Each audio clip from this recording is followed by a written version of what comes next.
Well, hi guys, welcome back to the channel. It's been a busy few weeks for me, so let's play that title screen and I'll see you in a moment.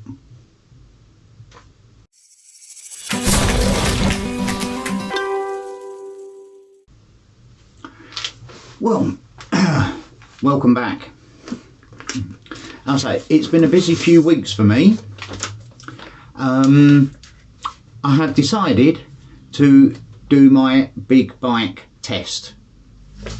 Even though I've been driving for 40 odd years, I still had to sit a theory test. And there's my, oh, you've passed. The part that got me, after many hours of studying, if anyone's doing a motorcycle theory test, download all the bump from DVSA. I kind of knew the highway code, should do after 40 years of driving, but what I didn't know was the hazard perception. This is where you watch videos. I think there's 14 videos and there's a developing hazard in each video. One video's got two hazards, and you have to click the mouse when you see the hazard developing. Well, I was failing because as an experienced driver, I was seeing the hazard before the timer started, and you get this little narrow window where you can click. If you get it right, you get 5 points, then 4 points, 3, 2, 1, and then nothing. Well, I was scoring nothing because I was clicking before this window come up, and you don't know where this window is. It can be anywhere in the video. You know, you see the hazard, right, 5, 4, 3, 2, 1, missed it. Well, I'm clicking up here before the timer's even started because I've seen the hazard. So I started going 1 elephant, 2 elephant, click, click. And that kind of worked for me because I'm hitting the 5s and 4s just by waiting 1 second, half a second, and well, passed. I did get 3 questions on a highway code wrong, but hey ho, a pass is a pass. So 3 weeks worth of studying to get this printed sheet of A4 paper, which is my theory test pass and is valid for 2 years. So I've got 2 years to do my big bike test. To ride a 125cc machine in the UK, you need a certificate of basic training. 130 quid, that is. And I've been riding for 2 years and mine was about to expire. So I've had to resit my CBT, certificate of basic training. And nice new certificate. So I've got 2 years. So with those two, as I say, 2 years to do my big bike test, which you must do. I'm doing what they call DAS, direct access, and I have to sit it on a 650 machine. I am used to riding a 125. A 650 has got so much more grunt in it that, well, we shall see how I do. I've got some training booked up, because I am crap at the slow speed riding, and there's quite a bit of the mod 1 off-road driving around cones and a set course where you have to do it looks like a full lock figure of 8 left and right, turning a very narrow road, a slalom in between cones. You do the slalom in between cones, then you do a figure of 8, 2 figures of 8, and then you come down the cones the opposite way. Now that's all got to be done at 5 to 7 miles per hour, and I'm rubbish at it. The bike's everywhere and I keep putting my feet down, and if you put your foot down, instant foul. You have to do the entire manoeuvre with your feet on the pegs. I think you're allowed to lean. Well, you have to lean to counter steer the bike, but we shall see. I need to get out on the road and practice. I need a disused car park, because apparently the spaces for parked cars in like a supermarket car park is the ideal spacing to try this manoeuvre. So 2 car park spaces is where you do your turn in the road. 1 car park space where the 2 lines meet, that's the crossover point for the slalom. And I think it's 2 car park spaces will give you the distance for your figure of 8. So anyway, I'm going to find a disused car park. I may take you guys along to show you how rubbish I actually am, and try some of the manoeuvres. Oh, talking about videoing, here, just out of shot, is my old videoing setup. A Dragon 4K Lite. There's a mic in there, and I have never got the audio to work with this camera. I've tried for a year. I've tried different mics, different adapters, preamps between the mic and the camera. I've given up.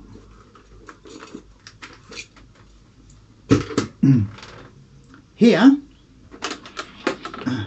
is the new riding setup. Now, this is a Ghost X Drift camera. Again, mic inside the helmet, just comes out to an adapter underneath. And apparently, they are supposed to be quite a good camera. Now, I've done 2 test videos with this, and the idea is you turn the camera on, hold the button down, it beeps, this light goes green, you then press it again, the light flashes to say it's recording, and then at the end of the recording you press and hold that button, 3 beeps, and the camera goes off. What could go wrong with that? Well, so far, quite a lot. All I'm getting is a still frame, so it's like it's taking 1 image and then 30 minutes worth of audio with 1 image. I'm not getting it, it's not recording video, it's recording a still photo and then the audio underneath it. And yes, I am on video mode, I'm not on still mode. It's set at 740 or 720, 740 at 60 frames a second. So I know that's right, kind of. I don't know what I'm doing wrong. I need to play with the camera to get the settings right. Audio, oh, really good, yeah. The audio track it's recording is brilliant, but the video is no good. The video on that camera is good, but the audio is bad. On this one, the video is bad, but the audio is good. I need to take them apart and make one camera that does both what I want. But it could be my stupidity with that one. So, what I'm going to do is I'm going to jump on the bike. I'm going to try and do a video with this camera and see what it comes out like. It's a beautiful summer's day outside, close on 20 degrees, really warm, little bit blustery, but I want to see what the wind noise is going to be like. Can you hear the engine? Oh, can you hear just... But that's what I'm going to try. So the next part of this video is me on the bike recording through the Ghost Drift. Let's see what we get. I'll see you on the bike. Well, the ride out video did not work. On the Ghost Drift, all I got was the same thing, a static image and 30 minutes of audio. Audio is really good, but no video. So I'm going to try and update the firmware. Could be a firmware issue, I don't know. So I thought I'd video this to show you how to do it. Never done it before, so let's go. So I'm on the Drift website and I've downloaded the how-to. So right, how to update. Download the Ghost X bin file from the respective Dropbox folder. Well, there's the Dropbox folder. I don't know if this will come out on the camera, but I have downloaded that and I've put it on my desktop up there. Right, so step 2. With the micro SD card inserted, plug your Drift camera into your computer using the supplied USB cable.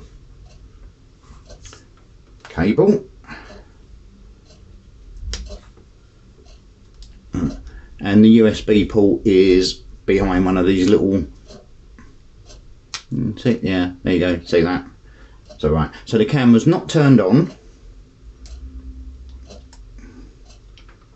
Plug that in and it's come up USB mode. Right. Step 3. Your camera should show as an external device with the Drift card, micro SD card being visible as a storage device. So right, I'm going on File Explorer.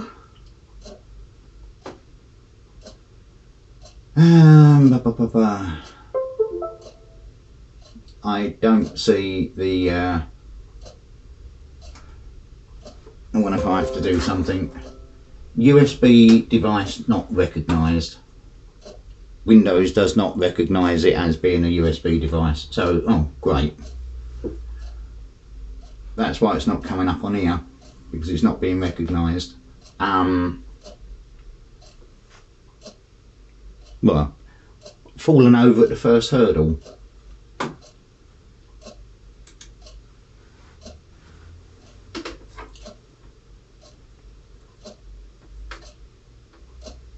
USB mode on there.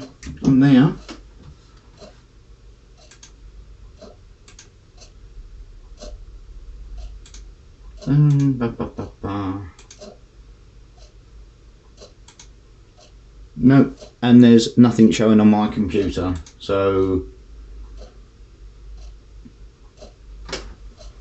if in doubt, unplug it and plug it back in again.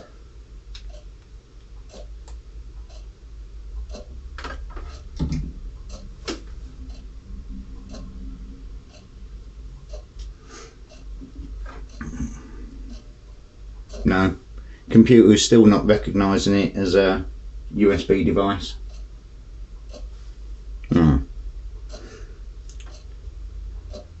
Let's try turning the camera on and see what happens.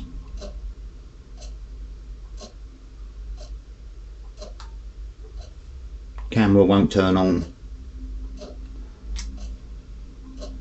Unplug the cable. It's still showing USB mode on the little screen.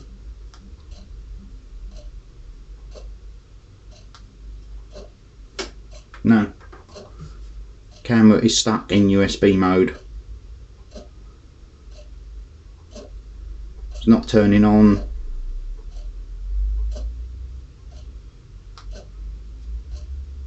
Alright, if in doubt, remove the battery. Now the trouble is, the Drift has an internal battery. This is its external one.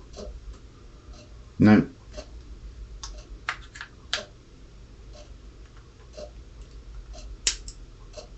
I would call that a foul.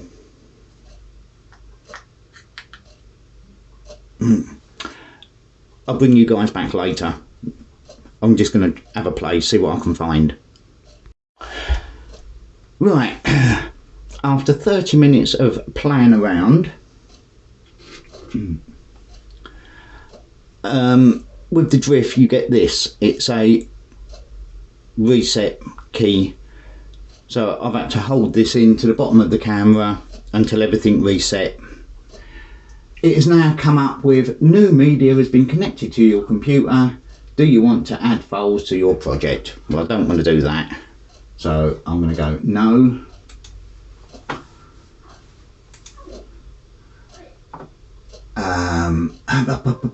There we go. It's come up now as drift card F. I want DC. No, actually I don't, do I? I want the root of that. So I don't want to open any. So all I want to do, what two, drift card F, drift card F. So I want to drag this ghost bin file and just stick it in there in the root of the F drive. Don't know if you can see that or not, but it's actually come up, it's there now. So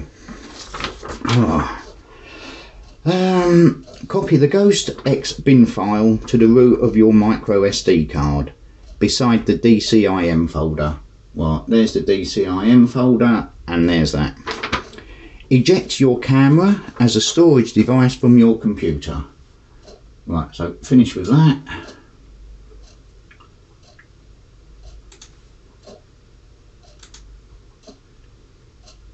Eject. Right, safely. Right. So I should be able to unplug that. Right, and the screen's gone off. I think it's working this time. Famous last words. Right, power on your camera and wait for it to automatically update itself. So hold that down. It's beeped. Oh, and it says firmware updating. So it's found the file. Oh, what a faff.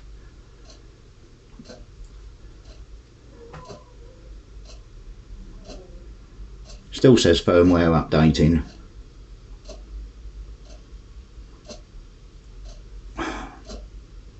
Right, it's finished. And it's gone beep.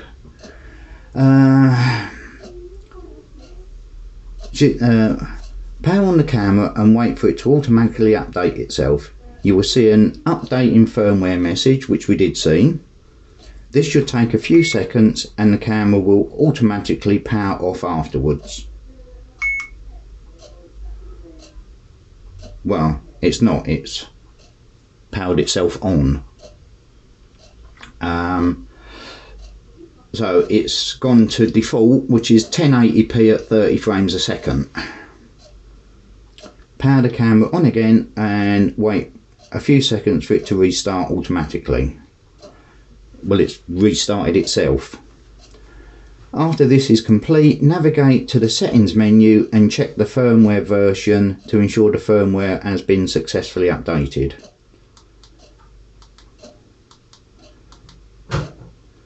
Settings menu. I've just turned Wi-Fi on. Don't want Wi-Fi on.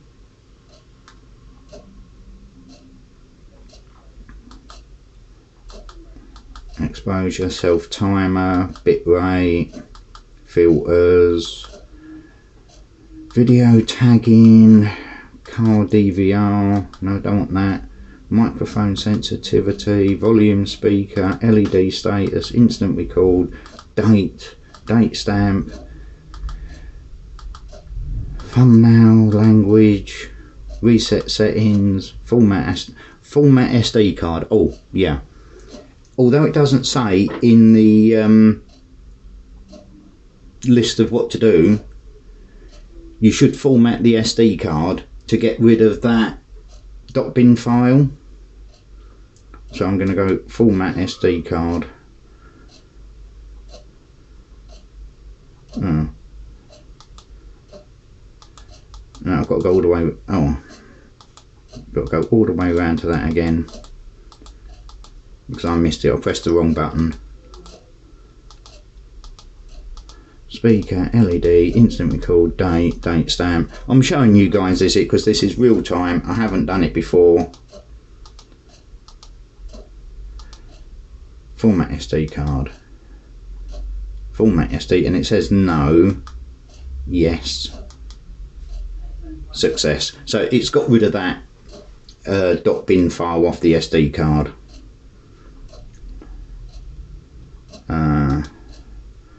Serial number, clone mode, firmware. Firmware.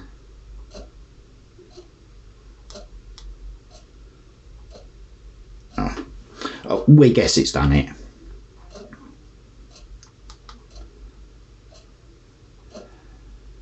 Right, so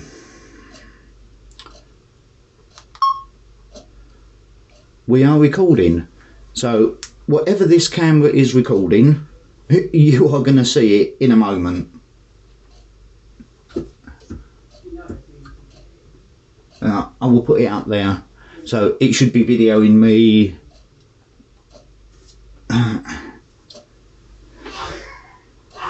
Yeah, so whatever that's recording is what you're going to see next.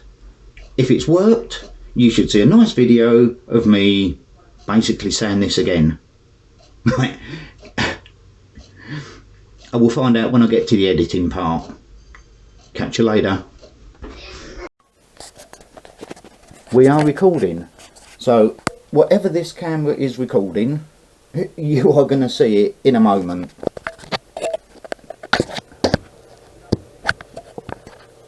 I will put it up there.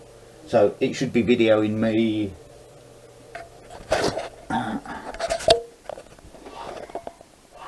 Yeah, so whatever that's recording is what you're going to see next.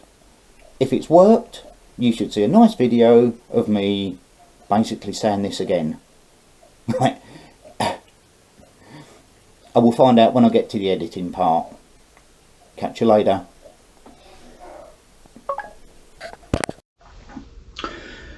Okay, so I'm at the editing stage.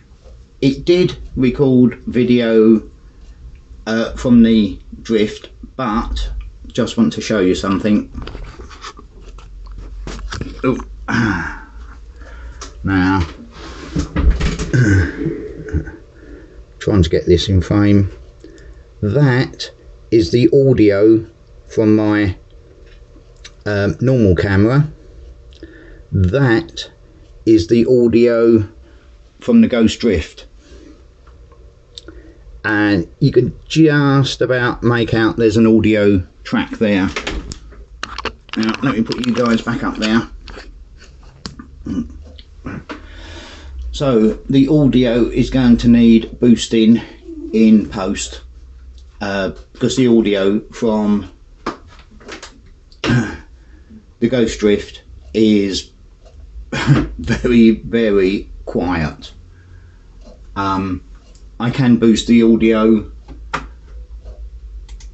so let me audio effects, amplify, and I think we're gonna have to do something like 400% to get that so you guys can hear it.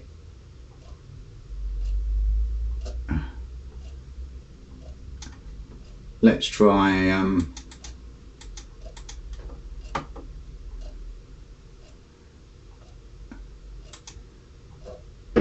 let's try boosting it by 300% and see what happens.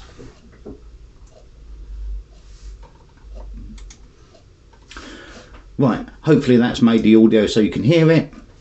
Going to call it for the video now, so click subscribe, ring that bell. There's more videos coming now that I've got the camera working. What a faff. See you in the next one. Bye.